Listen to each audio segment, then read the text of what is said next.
Hi guys, my name is Dave from Talking Wolves, the Wolves fan page, and yeah, just going to be answering some questions for Chris ahead of the game between Wolves and Spurs at Molineux on the 27th. So it's a strange time as well. Obviously, Wolves were given this short straw last year as well with the fixtures so close. The game on the 27th, 29th is crazy. So we've got Spurs, then Manchester United, a tough run of fixtures coming up. But the season for Wolves so far has been very, very strange. We started off quite well with a win against Sheffield United, and then it's just been all over the place ever since. It has been, I've said it for the last couple of weeks, like a roller coaster. We've had really highs and then it just drops to lows, and it's just been up and down really.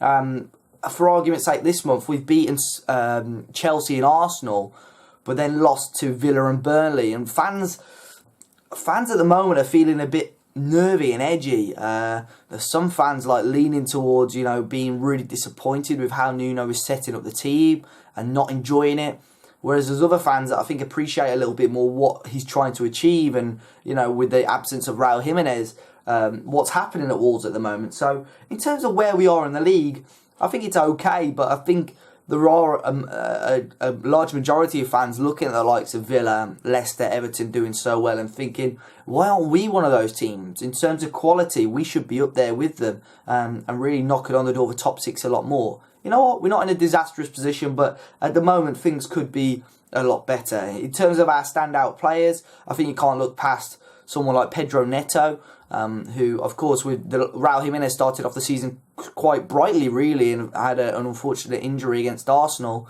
And Pedro Neto has sort of, you know, stood up now and really been that main focal point of this team. Daniel Podence as well has had really bright spells in the side at the moment. So I'd probably say as an attacking outlet, it's those two that are doing really, really well for Wolves at the moment. Spurs, though, you know, you guys started off so well, being, you know, talked about as title contenders a couple of weeks ago. You know, I think you've had a couple of tough games recently, but Mourinho won't want to lose this one or won't want to drop points, because I think you've dropped points in your last 3 league games. He's going to make sure, you know, you guys don't do it, and however way you're going to do it, we might see some serious Mourinho-esque you know, tactics for what he's known for to get a win out of this one. But like I say, it's going to be, you know, I think you guys have still had a good season, and I think that loss against Liverpool was, you know, if you'd won that game, who knows where you'd be right now. You'd be in a fantastic position. But yeah, it's going to be a really, really interesting game, really. And like I say, I think Mourinho is going to be desperate not to lose this game. I think he really will want the 3 points. In terms of Spurs players, though, it's got to be Son and Kane, the boys that Wolves have got to look out for. The amount of goal combinations and contributions that those two have had is unbelievable at this point of the season. We're not even at the halfway point and not even at New Year in the season. And the contributions and the numbers that those boys have got already is fantastic, really. And I know he may not play a part. I'm not sure what his fitness level is at right now, but the fact that you've got the likes and calibre of players like Gareth Bale you're able to bring on off the bench is fantastic. And it really shows how well, you know, Spurs have strengthened over the years, really. I think, obviously, Spurs fans will know you probably can strengthen in 1 or 2 more areas, but attacking options, you know, it's one of the best in the league, really, by far. So, yeah, I think they're the players Wolves have really got to look out for. Score prediction, though, Wolves need a win, Spurs need a win. I think it's been interesting since Wolves have come back into the Premier League. I think it's been 2 wins for each team, but they've been at opposite venues. So you've got the 2 wins at Molineux, and we've got 2 wins at your home venue, which was Wembley, and obviously the new stadium. I think this one will be a draw. I'm going to go with a 1-1 draw. I think both teams may be happy with that result. But after the loss against Burnley, Wolves have got to get something against you guys or Manchester United. So going to be a tricky game. But guys, best of luck, and best of luck for the rest of the season as well. Fingers crossed Spurs can do well. And I'm a big fan of Mourinho, so I'm hoping that he can take you guys to a new level this season.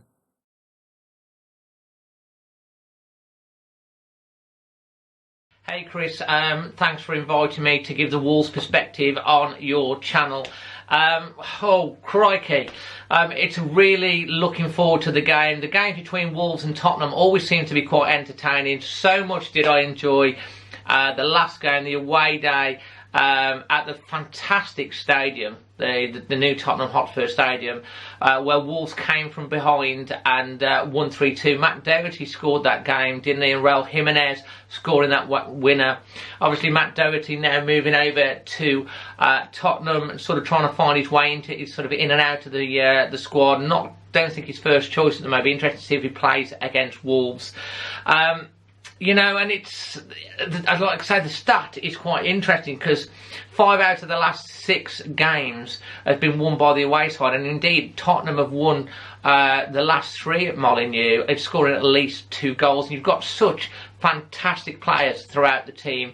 There's a lot of respect between Nuno Espirito Santo and Jose Mourinho.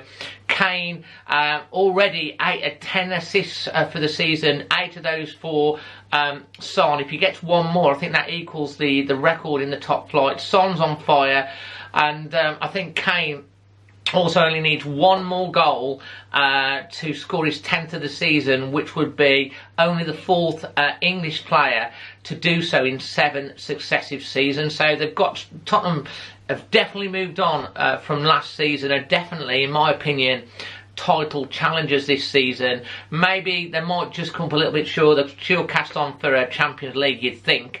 And it's going to be really difficult for Wolves. From Wolves' point of view, we're not really... It's hard to say what Nunes is going to start with. We've started with a back 4. We've had the 4-2-1-3 formation. We've had the 3-5-2. We've had 3-4-3. Dendonka's out. Bolly was injured. Missing Raul Jimenez, massive for us. It's going to be interesting to see. I think we might start 3-4-3, and you'd see Silva, Podence and Neto start. I don't think he'll put Neves and Martino in the midfield together. It'll be interesting to see whether Bolly's fit to start. I'm going to obviously go for Wolves win. 3-1 to Wolves. I'm going to go. I've said that because I've said that 3-1 in the last 3 games, so I'm just going to come in eventually. But I'd take any win. It might be 2-1. One interesting stat for you Tottenham fans, that Wolves at home, if we have scored first in the Premier League, we're unbeaten in 19 games, winning 17 at Molineux. So if Wolves do score first, we don't lose at Molineux since we've been in the Premier League. Not to say that it won't happen, but that would be good. But we tend not to score until the second half in most of our games anyway. So yeah, I hope that's been of use to you guys. I hope it's going to be an entertaining game, and from a Wolves fan's perspective, fingers crossed we get the result. All the best to you, and a Merry Christmas to Tottenham fans, and a Happy New Year wherever you are in the world.